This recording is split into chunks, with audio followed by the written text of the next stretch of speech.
practices with the Eagles. Oddly, Philly starters did not play because of, loudly checking notes, a week of joint practices with the Patriots. I didn't understand that. Here's Nick Sirianni. We had 89 plays against New England. It was a long practice. It was a physical practice. We had some good one-on-one reps. I just thought it was a really physical practice because I think New England's a really physical team.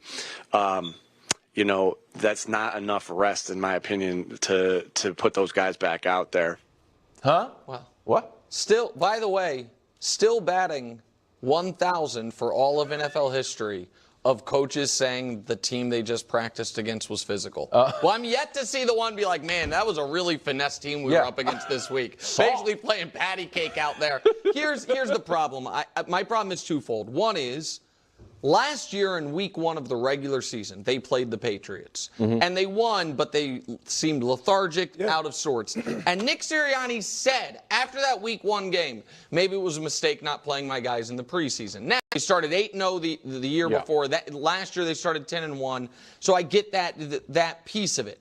But I really believe the Eagles need to have their starters have some success before this year starts. Because last year, we can show it to you, I think supernatural funk and the jokes we've made understated. For 2 months last year, they were arguably the worst team in the NFL. No one in the league has done more losing since December 1st. Only the Commanders lost more games, and the Commanders cleaned house. The Chargers cleaned house. The Jaguars, their quarterback got hurt. You can't really. What are you gonna do? And so, of all the teams in the league, Greg, that I would think, hey man, have your starters go out there, especially against, but a Patriots team that is weak and just traded away Matthew Judon and get 7 plays, 75 yards, touchdown, bang. Feel good, new season. It's just weird that they would be okay rolling into next year with the last football those starters played together was that disaster run. Yeah, and that was my number one takeaway. The way you ended the season with all the discord, with all the questioning of relationships, and are we on the same page, even with the head coach, even with the quarterback and receivers? Like, we bring in new guys. We've struggled the tail end of the season, and it just puts into question, like when you talk about practicing against a team, was it something that you saw in those practices that gave you pause to say, I don't even want to put them out there because I didn't like what I saw? Ooh. Because if you were beating up on that team, it would be different. It would be completely different if you felt really good about what you saw all week in practice and it was like, yeah, this would be a waste of our time to put those guys out there. And we looked really, really good, and those were the reports and all the things. But even still, in that situation, with Nick Sirianni, in my opinion, being on one of the hottest seats in the National Football League at head coach, you put them out there. That's what I thought. You put them out there because you want to show. You want to show well. And if you played well against this team in joint practices, guys, give me one series.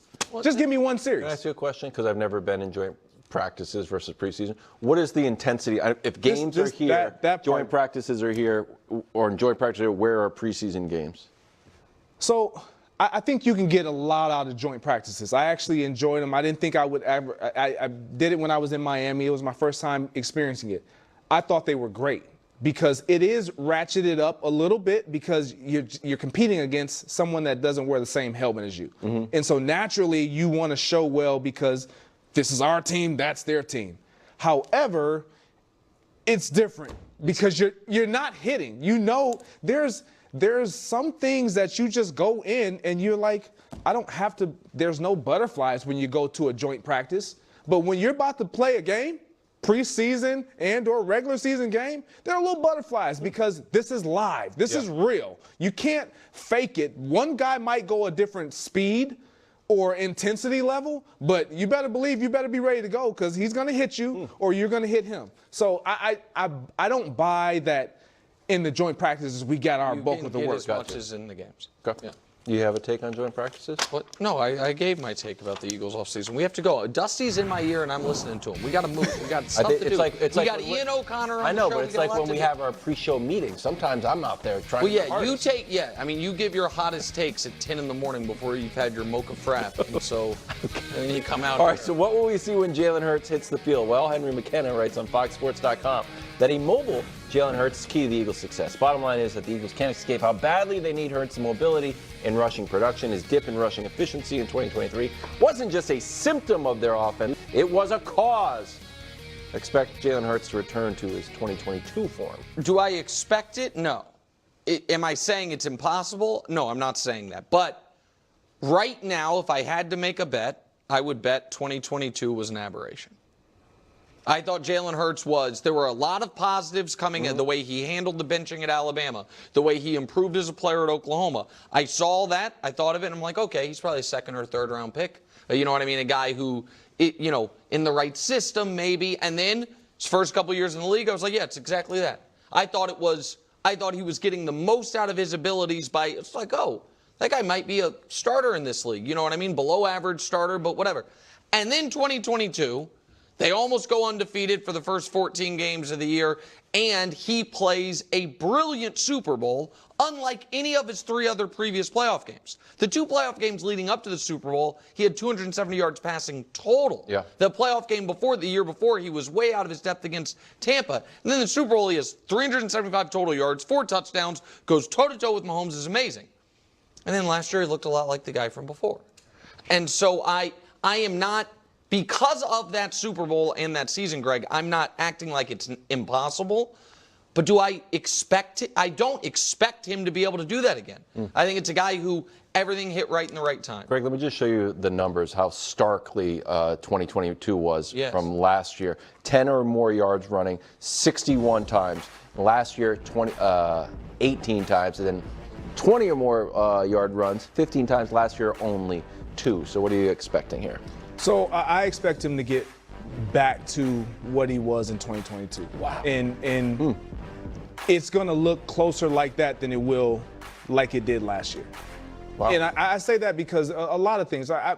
Jalen Hurts is one of those players that we never mention anything about injuries or what he was going through because he doesn't make excuses for himself. He never brings it up. He never talks about it. He just goes through it, and because he understands no one cares. No one cares. But the reality is he didn't look the same, and he wasn't able to be the same because he couldn't provide what his body was accustomed to providing in terms of being healthy.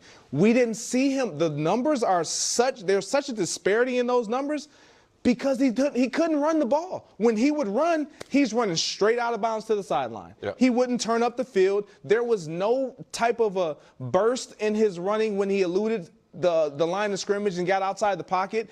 And I believe it put a lot of pressure on him to be a pocket passer. Something that I can sit here and say, that's just not who he solely is. He's not exclusively a pocket passer. He's a guy that can get out, make things happen, get a guy wide open, and they make plays. So that's why I believe, as well as when you add in Kellen Moore, a new coordinator, that the chatter has been, man, he's allowing Jalen to be Jalen.